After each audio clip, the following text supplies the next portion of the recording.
joy comes from the people. And that's why you have to serve. And so that was well balanced. It was very clear to us that we were very, very lucky. Hindi ito, hindi, dapat talaga ganitong buhay. Hindi, sinasabi sa amin. Pero sinabi niyo dapat balansehin, di ba laging binibilan ng parents niyo yung balansehin pa rin yung buhay. I'm sure narinig niyo po that there was one speech where President Duterte said you were a spoiled brat and a weak leader. It's playing politics. I think one of the things we learned about BRRD is that he likes to keep everyone on their toes. Ayaw niya yung masyado kong mag-relag. Talagang he's always making sure everybody's thinking hard about what they're doing. So I think that was one of those instances. And so, from a privileged life, your family was forced out of Malacanang during the 1986 People Power Revolt. But how did you explain those events to your children naman po as they were growing up? Well, my children, when they started, it really happens when they start to read. They can read the newspaper already. And my children were born in essentially the 90s.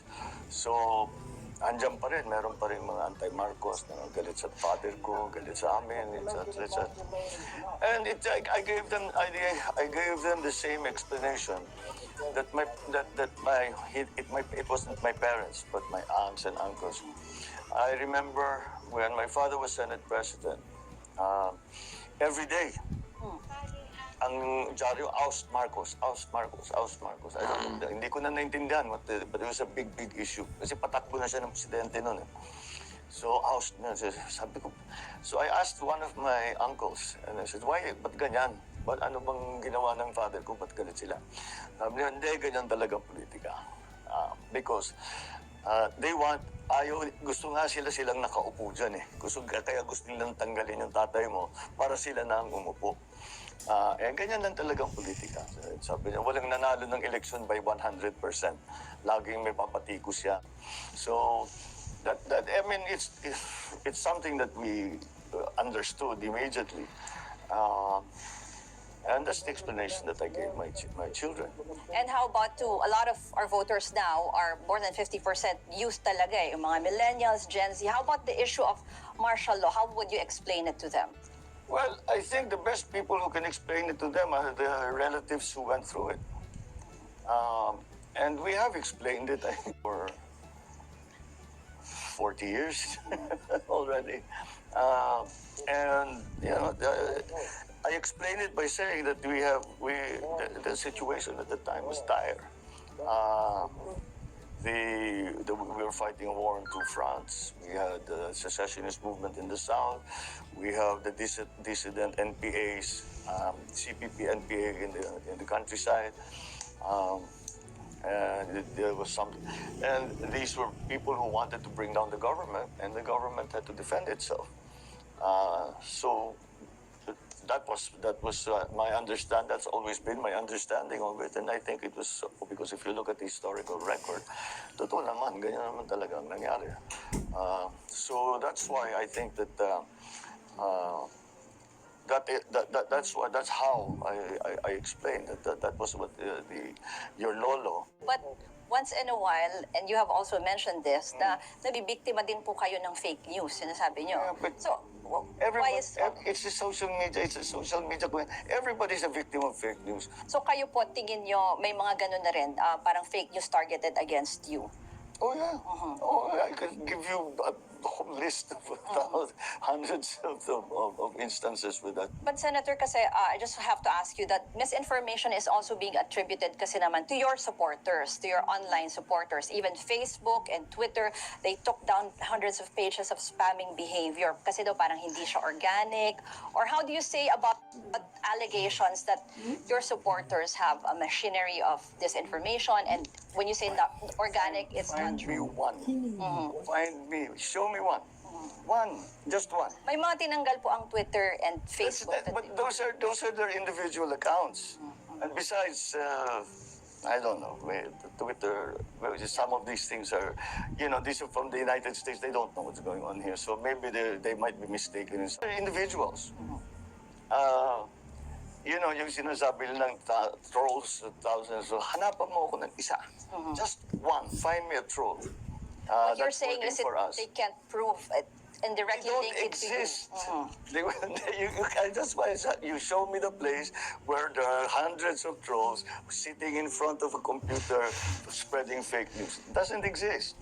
But, If ever I'm malakas ang loob ko kasi alam kong hindi nangyayari yun. Na walang trolls that can be directly linked to your campaign or to you. There are no trolls. We have no trolls. Okay. None.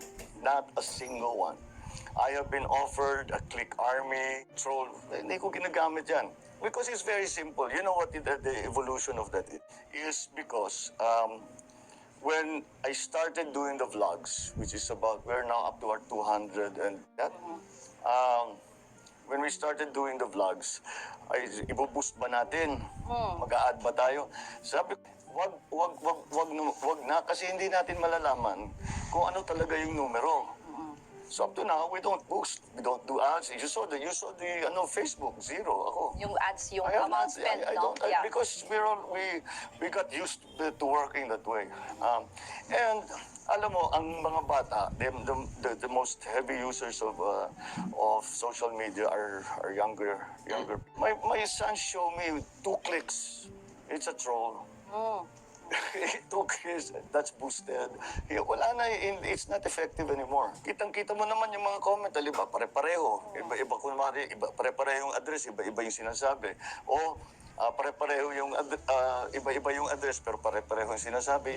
Halatang-halata naman eh. So moving forward, sir, would you support, kasi may bills po pending bills, diniscuss na rin siya on committee level, that will penalize propagators of fake news or disinformation. Kung gagawin siyang batas, sir, how do you do it? as a policy. How do you do it? One of the greatest advantages of the internet in general, not just social media, is that it's interactive and it's open source, if that's what you want to call it. So anybody can participate. And how do you control that? And why would you want to? So it is so far self-regulating because it's really very hard for a government to control it.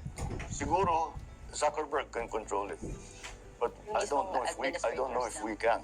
I don't know if even if you there's an action that the legislation is always behind. Because it takes time for the legislators to understand what the technology really means, how it works. By which time, it has moved on already. Kaya laging behind yung batas. So, I don't know how you will do that. I think the only defense for everybody is to interact and to read everything. Kayo lang, ang galing-galing mo, hindi, galing talaga, hindi, ang galing nagbubulahan lang kayo. So it's you have to be more. You have to show a little discretion in what you believe in. Sir, next, let's talk about your message of unity. His aspirations for national unity, former Senator Bongbong Marcos, when we return. So with presidential candidate former Senator Bongbong Marcos in private, right here on CNN Philippines. Senator, so if you want to be a father to the nation, people would be interested to know how you lead your own household. Paano po ba ang buhay sa loob ng bahay ng pamilya Marcos? I don't know. That's the first time I've been asked that question. I don't know how to answer that. Of course, we all think it's normal, and I'm sure it's different from everybody else at least a little bit. But we live the generally very perfectly normal life. Mga anak ko kasi, Sandra's 27, 26, 25. So dikit-dikit sila. So they're just most of the time, most of their past few years has been them studying. So kami lang dalawa nung kami mag-asawa because they studied abroad. So it's wala, simple lang naman ang buhay namin. It's really, with my wife especially, it's all work. She's a lawyer. Most lawyers do. They work very hard. So does she. And